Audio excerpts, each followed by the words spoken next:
Assalamualaikum warahmatullahi wabarakatuh. Saya Cikgu Umaira. Pada hari ini saya ingin memberi sedikit teknik menjawab Matematik SPM Kertas 2 bagi silibus KSSM.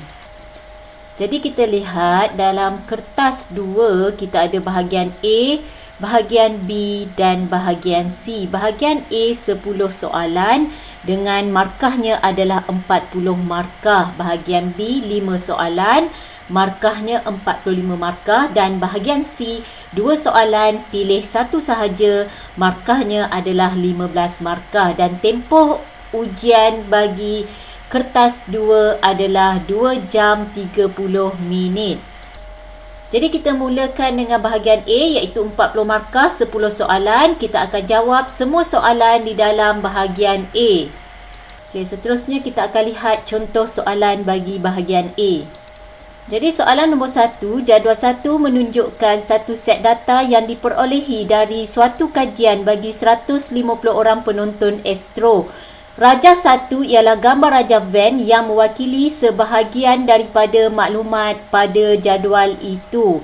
Jadi ini adalah rajah 1, sukan 92 penonton, rancangan berita 75, dokumentari 77, sukan dan berita sahaja 25, berita dan dokumentari sahaja 12, dokumentari sahaja 28. Soalannya, lengkapkan gambar rajah van di ruang jawapan dengan bilangan penonton berita sahaja. Seterusnya, hitungkan bilangan penonton yang menonton berita atau sukan sahaja. Jadi kita lihat dekat ruang jawapan, ini adalah gambar rajah van yang diberi.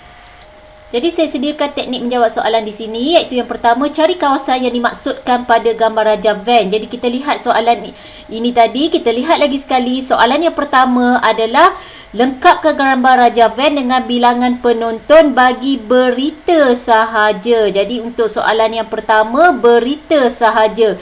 Seterusnya bilangan penonton menonton berita atau sukan. Jadi kita akan selesaikan penonton yang menonton berita sahaja. Jadi yang menonton berita sahaja bermakna kita akan lihat kawasan berita sahaja, kita akan highlightkan seperti mana yang sedang cikgu lorikkan. Jadi ini kawasan penonton yang menonton berita sahaja. Jadi yang menonton berita sahaja adalah dalam kawasan ini. Jadi kawasan berlorek adalah yang menonton berita. Jadi kita lihat, saya namakan yang menonton berita sahaja sebagai X, dan yang menonton berita di dalam jadual yang diberikan oleh soalan adalah 75. Jadi untuk kita cari yang menonton berita sahaja iaitu X adalah bersamaan dengan 75 tolak 25, iaitu di sini tolak 20 tolak 12. Jadi kita akan dapat jawapannya adalah 18. Jadi 18 adalah yang menonton berita sahaja. Seterusnya kita lihat pula soalan seterusnya, ingin kita tentukan bilangan penonton yang menonton berita atau sukan. Jadi kita perlu kenal pasti berita atau sukan kawasan mana. Jadi ini adalah sukan, ini adalah berita. Jadi berita atau sukan bermaksud kawasan ini yang saya lorikkan. Okey, jadi ini adalah sukan, okey, atau berita sahaja. Sebab sukan atau berita sahaja. Jadi yang ini adalah sukan sahaja, yang di sini adalah berita sahaja. Oleh itu, bilangan penonton yang menonton berita atau sukan sahaja, kita tulis kat sini, berita atau sukan sahaja adalah bersamaan, kalau kita lihat tadi, 30 tambah 25 tambah 18 adalah nilai X yang kita cari pada soalan A sebentar tadi.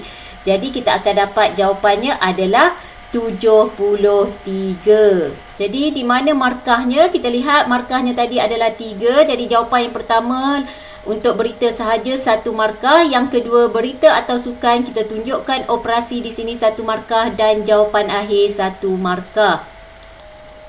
Seterusnya kita lihat soalan 2. Rajah 2 menunjukkan sebuah gabungan pepejal yang dibentuk daripada cantuman sebuah kon dan sebuah prisma tegak. Trapezium ABFE ialah kerata rentas seragam prisma itu. AB sama dengan BC sama dengan 8 cm dan AE sama dengan 6 cm. Tinggi kon ialah 10 cm.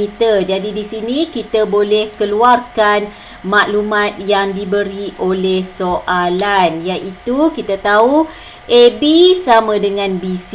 Jadi AB sama panjang dengan BC, bermaksud dia adalah segi 4 sama sisi, dan AE adalah 6. Jadi kita lengkapkan gambar rajah ini dengan maklumat yang diberikan soalan. Dan tinggi kon adalah 10 cm. Jadi tinggi kon 10 cm dan diameternya adalah 7 cm. Bermaksud diameter 7, jejarinya adalah 3.5 cm. Jadi soalannya dengan menggunakan pi 22/7, hitung isi padu dalam sentimeter padu cantuman pepejal itu. Jadi di sini saya sediakan teknik menjawab berkaitan dengan soalan seperti ini, iaitu yang pertama kita perlu cari rumus isi padu yang terlibat. Jadi dalam kes ini isi padu kon dan isi padu prisma tegak. Jadi bagaimana nak dapatkan rumus ini? Ada di muka surat hadapan kertas soalan, bahagian rumus. Dan seterusnya maksud soalan ialah hasil tambah isi padu kon dan prisma. Bermaksud kita perlu tambahkan isi padu kon dan isi padu prisma. So, daripada rumus isi padu kon 1/3 pi j kuasa 2t, kita masukkan nilai 1/3 darab pi yang diminta oleh soalan adalah 22/7 darab j kuasa 2, jejari bagi kon kita dah kenal pasti tadi 3.5 cm kuasa 2 darab tinggi kon adalah 10 cm. Seterusnya isi padu prisma tegak tadi, luas kerata rentas darab tinggi. Jadi apa maksud luas kerata rentas? Kita kena cari, kita anggap ini adalah prisma, ini adalah sebiji kek. Kita cari bahagian sekiranya kita potong, setiap orang akan dapat luas kek yang sama. Jadi luas kerata rentas bagi prisma di sini adalah yang saya lorekkan ini. Jadi bentuknya bentuk apa? Bentuk trapezium. Jadi luas kerata rentasnya kita akan ambil rumus bentuk trapezium, iaitu 1/2 darab hasil tambah dua sisi selari trapezium, iaitu EF 13 cm dan 8 cm bagi AB. Ini maksud sisi selari. AB adalah selari dengan panjang sisi EF. Jadi 13 tambah 8 darab tingginya adalah 6 untuk trapezium, darab panjang untuk tinggi prisma tegak ini adalah di sini, iaitu dari F kepada G. Kita tahu B kepada C adalah 8 cm. Jadi di sini pun adalah 8 cm. Jadi kita darab dengan 8. Jadi disebabkan soalan kita tadi hitung isi padu gabungan pepejal isi padu dalam cantuman pepejal, bermakna kita perlu tambahkan isi padu kon tambah dengan isi padu prisma tegak. Jadi kita masukkan nilai 1/3 darab 22/7 darab 3.5 kuasa 2 darab 10. Jadi ini adalah untuk isi padu kon. Okay, ini untuk isi padu kon ditambah dengan isi padu prisma tegak kita, iaitu 1/2 darab 13 tambah 8 darab 6 darab 8. Seterusnya kita boleh membuat pengiraan menggunakan kalkulator. Jadi kita masukkan nilai 1/3 okey, darab dengan 22/7. Okey, didarab dengan 3.5 kuasa 2. Okey, darab 10. Okey, tutup kurungan untuk isi padu kon ditambah dengan isi padu prisma tegak. Kita buka kurungan 1/2. Okey, darab. Okey, pastikan kita masuk dengan betul. Sekiranya kita lihat 13 tambah 8 dalam kurungan di sini. Jadi kita buka kurungan yang lain untuk hasil tambah 13 tambah 8. Jadi kita tutup semula kurungan tersebut. Darab 6. darab 8. Jadi kita tutup kurungan yang utama yang berwarna merah. Jadi kita follow sahaja kurungan kita. Jadi kita akan dapat 1897.3 atau kita boleh tukarkan kepada pecahan juga, pecahan tak wajar, ataupun kita tukarkan kepada perpuluhan. Jadi kita tulis jawapan akhir kita iaitu 632.33, okey, atau 632 1/3 atau 1897/3. Jadi cadangannya adalah antara dua ini sahaja. Jadi kita tak perlu tulis yang ini seperti tidak selesai lagi. Jadi kita lihat soalan betul-betul, sama ada soalan minta dalam pecahan ataupun soalan minta dalam bundarkan kepada beberapa titik perpuluhan yang dikehendaki. Jadi kita dapati soalan ini adalah 4 markah. Jadi 4 markah di sini adalah 1 markah untuk semua nilai yang betul dalam isi padukun, 1 markah untuk prisma tegak, 1 markah untuk operasi tambah bagi isi padukun dan prisma tegak, dan jawapan akhir adalah 1 markah. Jadi kita telah selesai membincangkan soalan 2. Seterusnya kita lihat soalan 3. Asilah mempunyai pendapatan tahunan sebanyak 42,855 pada tahun 2020. Beliau telah mendermakan 500 kepada sebuah organisasi pengurusan pandemik COVID-19 yang diluluskan oleh kerajaan yang dibenarkan pengecualian cukai. Jadual 3A menunjukkan pelepasan cukai yang dituntutnya dalam jadual 3B menunjukkan keratan kadar cukai pendapatan individu untuk tahun taksiran 2020. Jadi ini adalah pelepasannya iaitu individu 9,000, gaya hidup 2,300, insurans perubatan 1,500. Dan ini adalah jadual kadar cukai. Jadi kita lihat soalannya di sini. Soalannya adalah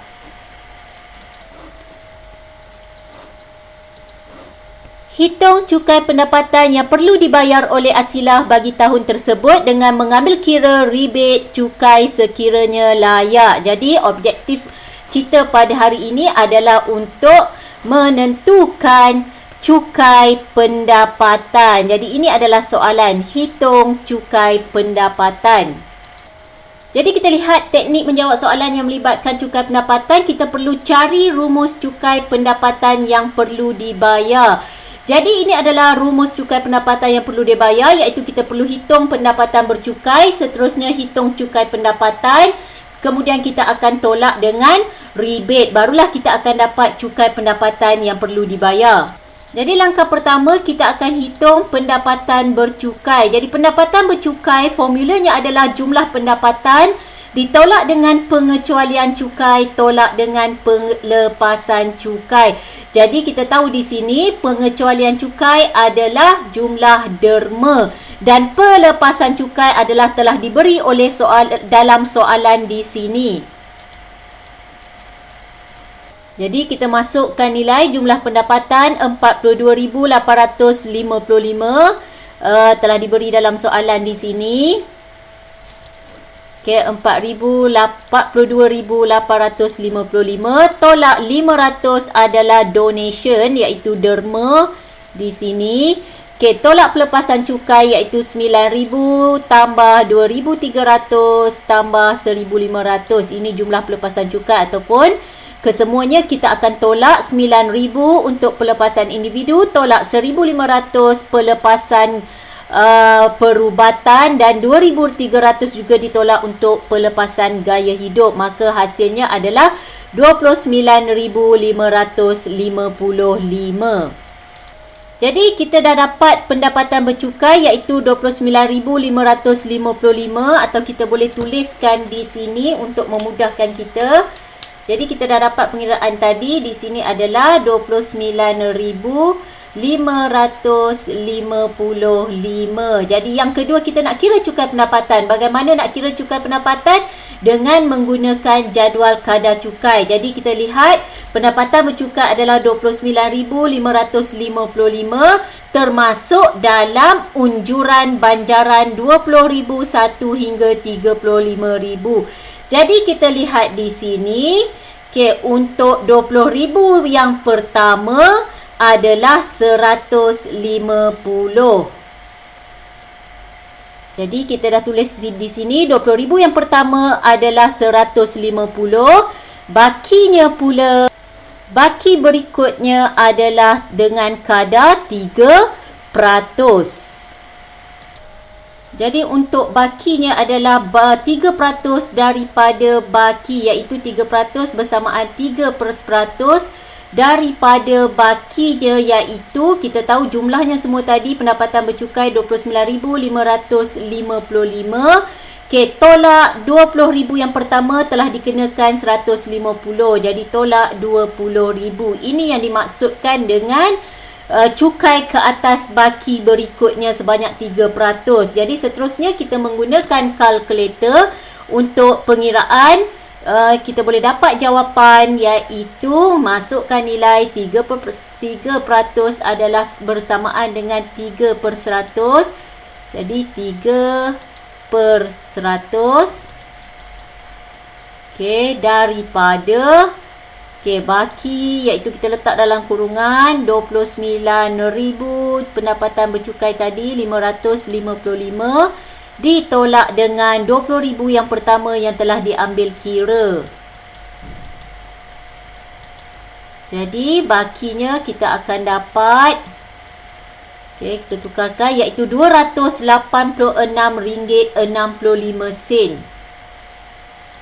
Jadi ini bermakna cukai pendapatan yang telah kita kira tadi, yang pertama tadi 150 ditambah dengan RM286.65. Jadi seterusnya kita akan ambil kira pula rebate cukai.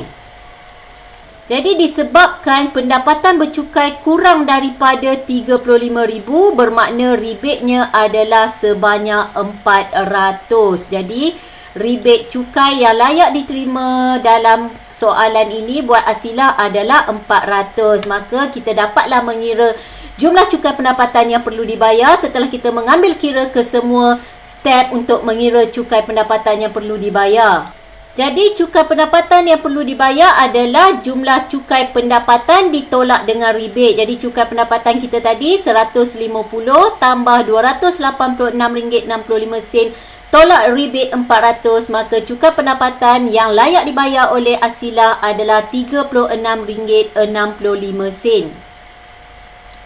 Okey, seterusnya kita lihat pula permarkahan. Kita lihat markahnya tadi 4. Jadi untuk pendapatan bercukai yang betul 1 markah. Untuk cukai pendapatan daripada jadual kadar cukai 1 markah. Okey, dan pengiraan jumlah cukai pendapatan dimasukkan semua nilai dengan betul 1 markah dan jawapan akhir 1 markah. Okey, seterusnya kita lihat pula soalan 4, iaitu rajam 4 menunjukkan suatu graf tak terarah dengan 4 bucu P, Q, R dan S serta 5 tepi, iaitu E1, E2, E3, E4 dan E5.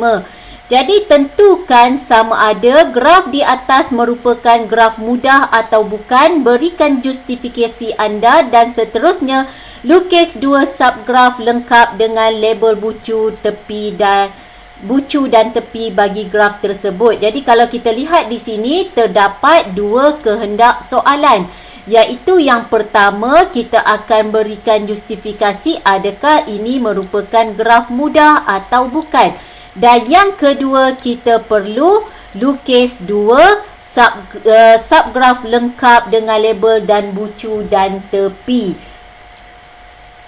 Jadi saya sediakan tips untuk menjawab soalan ini, iaitu kita perlu tahu maksud graf mudah dan subgraf. Yang seterusnya barulah kita boleh menjawab soalan. Jadi yang pertama kita lihat di sini, adakah ianya graf mudah? Kita dapati pada E1 dan E2 ada berbilang tepi. Jadi suatu graf mudah mestilah tidak berbilang tepi. Maka kita dapat jawapan yang pertama, bukan graf mudah kerana berbilang tepi pada E1 dan E2. Jadi seterusnya kita akan lukis pula 2 subgraf lengkap dengan label bucu dan tepi. Jadi di sini kita perlu faham apakah subgraf. Subgraf adalah sebahagian atau keseluruhan graf yang dilukis semula tanpa mengubah kedudukan asal bucu dan tepi. Jadi di sini boleh pelbagai jawapan. Jadi ini ada antara jawapan yang pertama. Kita dapati masih lagi mengekalkan kesemua bucu dan tepi yang sama, iaitu PS dihubungkan I5, PQ dihubungkan I1, QR dihubungkan oleh I2, dan kita dapati semua bucunya ada di sini, iaitu PQRS. Jadi ini merupakan subgraf yang pertama.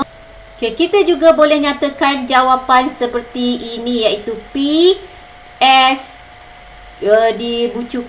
dihubungkan oleh I3, I4 kepada R dan kepada Q. Jadi ini adalah dua jawapan bagi soalan ini, iaitu soalan tadi ingin melukis dua subgraf. Walau bagaimanapun, subgraf untuk jawapan murid boleh pelbagai selagi memenuhi maksud subgraf. Jadi kalau kita lihat markahnya 4, jadi untuk yang pertama kita nyatakan soalan yang pertama tadi bukan graf mudah, 1 markah, dan justifikasinya kerana berbilang tepi pada I1 dan I2 juga 1 markah. Seterusnya 1 markah untuk subgraf yang pertama dan 1 markah untuk subgraf yang kedua, maka jumlah markahnya adalah 4. Jadi kita tengok soalan 5. Dalam satu eksperimen yang dijalankan di makmal, suatu zarah X dilihat bergerak seragam secara menegak dalam bentuk bulatan.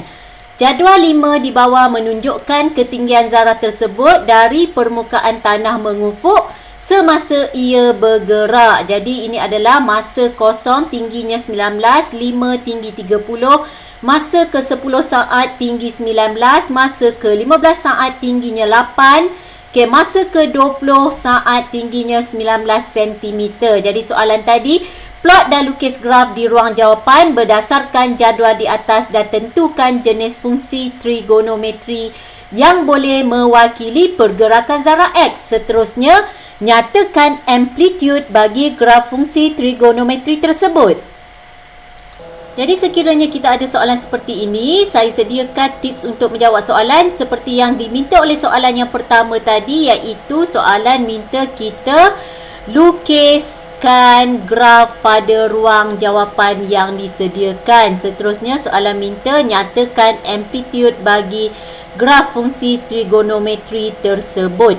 Jadi kita akan lukiskan, iaitu yang pertama dengan plot koordinat. Jadi kita akan plotkan koordinatnya. Kesemua koordinat perlu diplot, iaitu 0, 19, okay, 5, 30, 10, 19, 15, 8 dan 20, 19. Okay, jadi 0, 19 lebih kurang di sini. Okay, seterusnya 5, 30. Okey, 5, 30. Okey, 10, 19. Masa 10. Okey, 19 di sini. Okey, 15, 8. Okey, bermaksud kita lihat. Okey, kita mesti plot dengan tepat dia. Dan 20, 19. Okey, di sini. Okey, seterusnya kita sambungkan sahaja titik plot yang kita dah buat ini dengan menggunakan tangan sahaja tanpa menggunakan pembaris. Jadi ini adalah hasil jawapan kita untuk lukis graf di ruang jawapan. Dan jenis fungsi trigonometri apa yang diwakili oleh zarah X ini? Kalau kita ambil kira, ini adalah jenis fungsi bagi sin. Jadi fungsi sinus. Okey, jadi soalan seterusnya, nyatakan amplitude bagi graf fungsi trigonometri tersebut. Jadi rumus untuk mengira amplitude iaitu nilai maksimum tambah nilai minimum bahagi 2. Jadi kita lihat nilai maksimum pada graf adalah 30, iaitu ini adalah nilai maksimumnya. Dan nilai minimum pada graf kalau kita dapati di sini adalah pada nilai 8. Jadi menggunakan rumus, okay, 30 tambah 8 bahagi 2, jawapannya adalah 19. Jadi kita lihat markahnya adalah 4. Jadi 2 markah untuk lukisan graf kita, iaitu untuk diplot dengan cantik dan garis yang licin, dan 1 markah untuk memasukkan nilai maksimum dan minimum yang betul pada rumus amplitude, dan 1 markah lagi untuk nilai amplitude yang betul. Jadi kita selesai untuk soalan 5. Seterusnya kita lihat soalan 6. Rajah 6 menunjukkan 4 lokasi yang dilukis pada suatu sata kartis yang mewakili kedudukan rumah Iskandar, sekolah, hospital dan balai polis. Jadi ini adalah rumah Iskandar, sekolah, kedudukan hospital dan balai polis. Diberi bahawa skala ialah 1 unit kepada 1 kilometer dan garis lurus yang menghubungkan rumah Iskandar ke sekolah adalah selari dengan garis lurus yang menghubungkan hospital ke balai polis. Okey. Jadi soalannya, cari persamaan garis lurus yang menghubungkan rumah Iskandar ke sekolah dan seterusnya hitung nilai pintasan Y bagi garis lurus tersebut. Jadi kita highlightkan di sini soalannya, cari persamaan garis lurus daripada rumah Iskandar ke sekolah.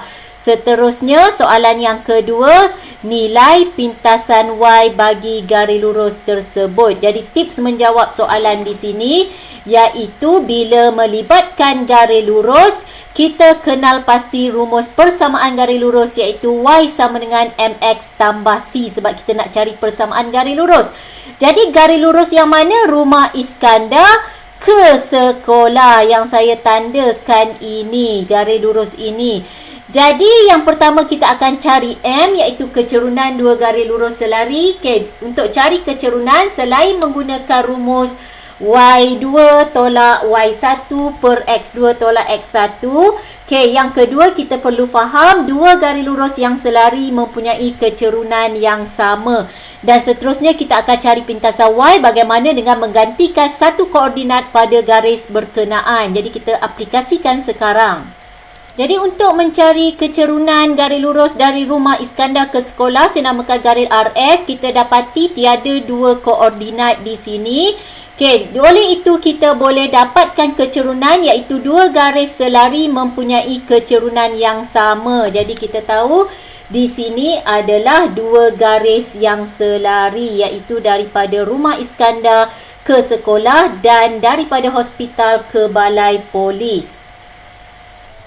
Jadi untuk dapatkan kecerunan, kita tahu kecerunan bagi garis lurus RS adalah sama dengan kecerunan bagi garis lurus HB. Jadi persamaan garis lurus HB adalah Y tolak 2X sama dengan negatif 10. Kita tukarkan dalam bentuk Y sama dengan MX tambah C akan bersamaan dengan Y sama dengan 2X tolak 10. Maka kecerunannya adalah bersamaan 2. Jadi apabila kita dah dapat kecerunan, kita akan lihat pintasan Y-nya. Jadi nak dapat pintasan Y, gantikan nilai satu koordinat pada garis yang berkenaan. Jadi disebabkan kita nak cari persamaan garis lurus RS, kita perlu cari satu koordinat pada garis lurus RS. Kalau kita lihat di sini kita boleh dapat satu nilai koordinat iaitu pada titik 1 nilai X-nya, nilai Y-nya adalah 0 pada koordinat 1, 0. Jadi untuk dapatkan, sekarang kita masukkan nilai kecerunan Y sama dengan 2X tambah C. C kita ingin cari. So kita gantikan koordinat 1, 0 iaitu Y-nya 0, X-nya 1. Jadi kita selesaikan, kita akan dapat nilai C-nya adalah negatif 2. Maka kita dah dapat menjawab soalan yang pertama iaitu persamaan rumah Iskandar ke sekolah adalah Y sama dengan 2X tolak 2. Seterusnya soalan ingin kita dapatkan pintasan Y. Jadi pintasan Y adalah nilai C. Jadi nilai C di sini adalah negatif 2. Jadi kita telah selesai menjawab soalan nombor 6. Jadi kalau kita lihat tadi soalan ini 4 markah. Jadi soalan 1 markah apabila dinyatakan kecerunan yang betul, 1 markah untuk pintasan Y yang betul dan 1 markah untuk soalan yang pertama iaitu menyatakan persamaan garis lurus rumah Iskandar ke sekolah dan 1 markah untuk soalan yang kedua pintasan Y bagi garis lurus tersebut. Okay, seterusnya kita lihat pula soalan 7 iaitu jadual 7 di bawah menunjukkan hubungan antara bilangan murid dalam sebuah kumpulan dengan tempoh masa dalam jam yang diperlukan untuk menyiapkan suatu projek lapangan bagi subjek sejarah. Jadi Dengan menggunakan K sebagai pemalar, tulis hubungan dalam bentuk persamaan antara tempoh masa T dan bilangan murid N dan seterusnya hitungkan nilai P. Jadi kalau kita lihat di sini, okey, kita tertinggal ni, diberi bahawa tempoh masa T berubah secara songsang dengan kuasa 2 bilangan murid N. Jadi kita tahu ini adalah soalan ubahan. Jadi ayat ini adalah sangat penting, iaitu kita highlightkan T berubah secara songsang dengan kuasa 2 bilangan murid iaitu N. Jadi tips di sini, kita perlu kenal pasti 3 rumus yang diperlukan dalam ubahan songsang, iaitu, jadi saya selalu ingatkan murid saya, walaupun soalan tak minta, apabila kita jumpa perkataan T berubah secara songsang dengan kuasa 2 bilangan N murid, iaitu bilangan murid adalah N, kita mesti tulis 3 perkara ini walaupun soalan tak minta secara langsung. Jadi yang pertama, T berubah secara songsang dengan kuasa 2 bilangan murid, iaitu T berkadaran dengan 1 per N kuasa 2. Jadi kita sama juga dengan T sama dengan K per N kuasa 2, maka K adalah Tn kuasa 2. Jadi yang pertama, kita nak tulis hubungan dalam bentuk persamaan antara tempoh masa murid dan bilangan murid. Jadi walau apa sekalipun, kita perlu cari nilai K. Dalam tajuk ubahan, walau apa keadaan sekalipun, setelah kita tulis 3 perkara ini, anda perlu cari nilai K. Bermakna kita akan menggunakan rumus yang ketiga. Jadi kita gunakan maklumat lengkap di sini. Di sini kita dapati jika N-nya 3, T-nya adalah 12. Jadi kita masukkan K sama dengan T12 darab N kuasa 2, 3 kuasa 2. Maka kita dapat 108. Okay, seterusnya kita boleh ungkapkan dalam bentuk persamaan apabila dapat nilai K, iaitu T bersamaan dengan 108 per N kuasa 2. Jadi kita dah menjawab soalan pertama. Soalan berikutnya, hitung nilai P. Jadi kita lihat P adalah nilai T. Kita masukkan P adalah nilai T 108. Pasangan untuk P adalah 4. Jadi 4 kuasa 2 menggantikan N kuasa 2. Jadi di sini murid tekan kalkulator. 108 bahagi dengan 4 kuasa 2. Jadi kita dapat jawapannya adalah 6.75 atau boleh nyatakan jawapan 6 jam 45 minit atau yang setara dengannya.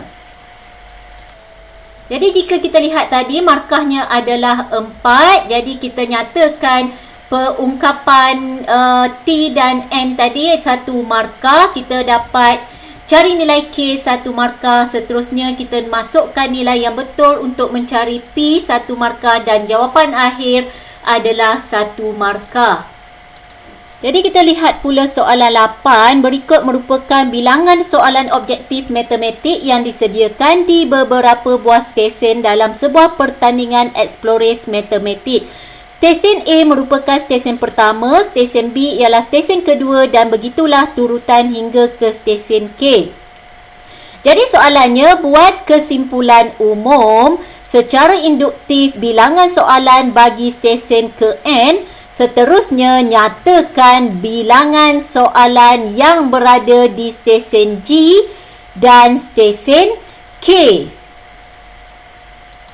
Jadi apa yang penting di sini, kita lihat teknik menjawab, kenal pasti nilai untuk N1, 2 dan seterusnya dan beza setiap jujukan. Jadi kita lihat, ini adalah untuk N yang pertama, sebutan pertama. Ini N untuk yang kedua, ini N untuk sebutan yang ketiga, ini N yang keempat dan seterusnya. Jadi kita lihat di sini nilainya adalah 3. Yang pertama N-nya adalah 3. Yang kedua kita dapat 5. Persoalannya untuk dapat 3 kita tahu 2 tambah 1. Jadi sekarang kita kena tengok beza setiap jujukan. Jadi beza setiap jujukan ni, bezanya adalah 2. Okey, 5 kepada 7 juga bezanya adalah 2. Okey, 7 kepada 9 juga bezanya adalah 2. Jadi sebab tu, setelah kita lihat nilai setiap N, kita lihat beza setiap jujukan. Jadi kalau beza yang pertama 1, nak dapat 3, 1 tambah 2. Okey, jadi sekarang Bezanya 2, kita kekalkan 2. Okey, untuk n yang kedua, kalau kita tambah 1 dapat masih lagi 3, macam mana kita nak dapatkan 5? Jadi di sini kita kena cipta atau kita cuba bina kesimpulan. Jadi kita tahu n-nya 1, 2, 3. Jadi kita boleh letak di sini 1, di sini 2. Bermaksudnya untuk sebutan pertama 2 darab 1 tambah 1 dapat 3. Sebutan kedua 2 darab 2 4 tambah 1 dapat 5. Jadi kita nampak macam kita dapat jawapan. Cuba kita buat yang seterusnya. Okey, selepas 2 kita ada 3. Jadi 2 tambah 3 tambah 1, 2 tambah 3, 6 tambah 1 dapat 7. Maka kita dah dapat dah kesimpulan jawapan ini. Iaitu kesimpulannya jujukan tersebut adalah 2n tambah 1 di mana n adalah 1, 2, 3, 4 dan seterusnya. Jadi soalan seterusnya bilangan soalan yang berada di stesen G dan stesen K. Jadi kita tahu A n-nya 1, B n-nya 2. Jadi kita kira lah G adalah n-nya adalah 7. Maka kita masukkan di dalam rumus yang telah kita dapat kesimpulan tadi. 2 darab 7 tambah 1. Stesen G ada 15 soalan dan stesen K bilangan n-nya adalah 11, bermaksud huruf yang ke-11. Maka 2 darab 11 tambah 1 sama dengan 23. Jadi bilangan soalan yang berada di stesen K adalah 23. Jadi kita telah selesai menjawab soalan 8. Jadi kita lihat skema jawapan di sini. Jadi jawapan kita buat kesimpulan 2n tambah 1, 1 markah. N bersamaan 1, 2, 3, 4, 1 markah. Perlu diingatkan 2n tambah 1 perlu betul. Sekiranya 2n tambah 1 ini anda jawab salah. Walaupun n sama dengan 1, 2, 3, 4 ini betul, jawapannya anda tidak dapat apa-apa markah. Jadi jawapan bilangan soalan stesen G 1 markah dan bilangan soalan stesen K juga 1 markah.